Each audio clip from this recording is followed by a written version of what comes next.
Doheny Blues Festival returns to Dana Point, California on May 19th and 20th.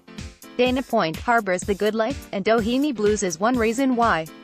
For 2 decades, the festival has brought the biggest names in music to perform, and this year is no different.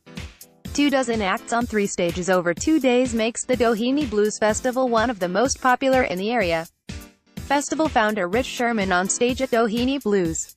Photo, Blakesberg While gearing up for the 21st annual event, festival founder Rich Sherman took some time to break it down for us. J.D. Nash for American blues scene, so this year is the 21st anniversary of the Doheny Blues Festival? Rich Sherman, yep, 21 years. What can I say? It's been a lot of fun. We are actually at a new venue this year. That's the only wrinkle we have is after 20 years at one venue we've moved up the street a little bit. We're still in Dana Point but the new venue is Sea Terrace Park. We love it, and we're looking forward to everyone coming out to our new layout at Sea Terrace. Have you been part of the festival from the beginning? Yes, I own the event and started it back in 1998 with some other friends. In the beginning, we didn't really know what the heck we were doing. We were taking a shot, and were lucky enough to have John Lee Hooker at the first festival. That gave us a lot of legitimacy with other artists. Over the last 2 decades you've had some huge talent appear. It's just been a great run. From the legends of American music like all the blues artists, to some of the more crossover names, we've really had a good balance. We're able to bring in non-blues fans to an environment where they can find out about somebody from the South, or from Europe, or whoever it might be. The luxury of having larger crowds is that we can introduce artists that may not be able to get to California often. We've been very fortunate in that respect. What made you decide to start a festival there in the first place?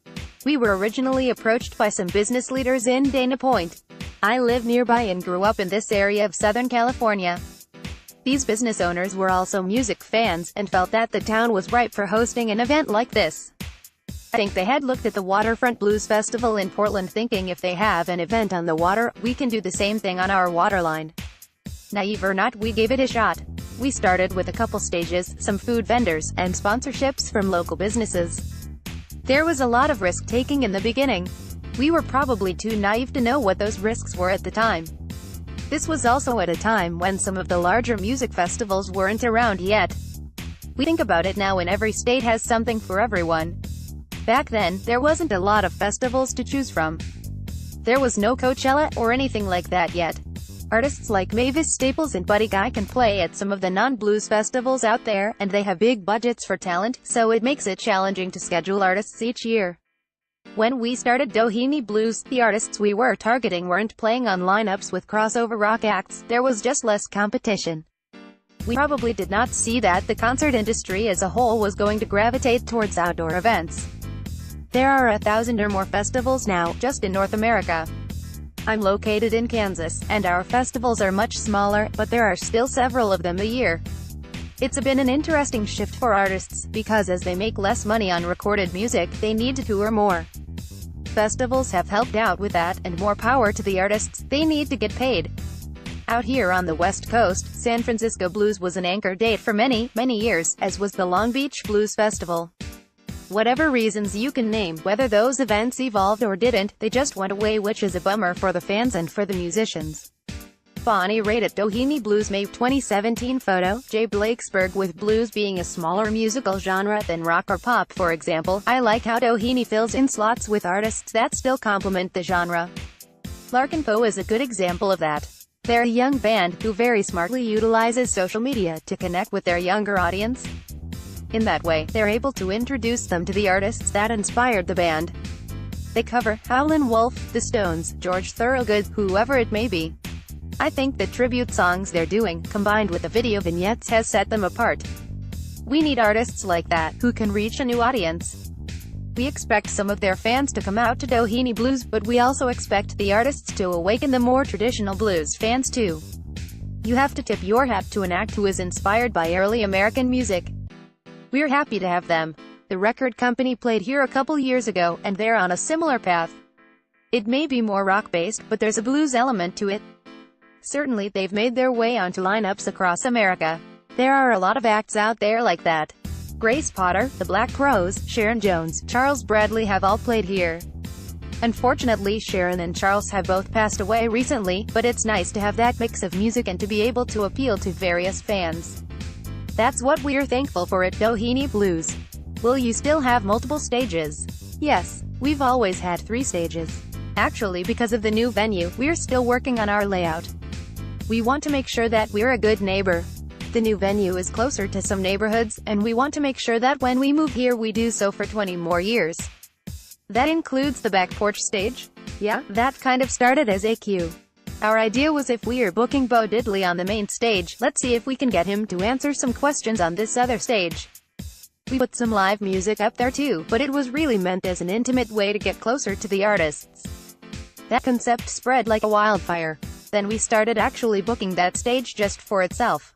We try and place artists there that can really connect fans. We also expanded the backdrop and the roof and everything. We've actually had Trombone Shorty and his whole band on that stage, so it will hold up. It's a smaller stage that resembles a Mississippi shack but is a fan favorite. Los Lobos have played the back porch stage, as has Keb Mo, Kim Wilson with James Cotton, and several more. Each year we try to put a couple of acts up there that you just can't miss. This year Larkin Poe is scheduled to be over there, so I imagine they'll have a pretty huge crowd. We weren't the first ones to invent the back porch kind of thing, but it is certainly a piece of our event for which we are well known. It's not going anywhere. I'm assuming the vendor village will move with you as well. Oh, yeah? We're just responding to what people want to do when they come here. The flattering thing is that people arrive early, the doors open and everyone rushes in and grabs their spot. Then, they start having fun. That may include great food and beverages, shopping through vendor village, or just bouncing around between the stages. Our event layout is designed to make it a great weekend for the fans. They're here the whole weekend. Some people get here so early that we don't know if they get any sleep. The least we can do is make the venue as hospitable as possible. We only throw this party once a year and we want to get it right. Doheny Blues supports a number of charities as well, correct? This year we are partnering with the Rotary Club and their connected charities. We are very thankful to the city of Dana Point for supporting us, so we want to give back to the local community. We were previously on a state property, but this new venue is on city land. There are a lot of different agencies involved, and we are involved with several different charities, not the least of which is the Rotary Club. We are excited to get their expertise in volunteerism. I think it's a great partnership. Is there any one thing that you'd like to see people focus on with Doheny Blues Festival? To the blues community, we are looking forward to this year's festival, as well as the future of the event. We are very thankful for 20 years of support, but need the fans to come out, especially this year. We are aware that some fans are a little disappointed that the venue changed. We were too, initially, but we've found a great new home at Sea Terrace Park. We love this venue, and we are going to build it just like we built our former location. We look forward to the fans coming out and rediscovering Doheny Blues all over again. Ticket prices are also something we've always been sensitive to, but we think we offer a heck of a value.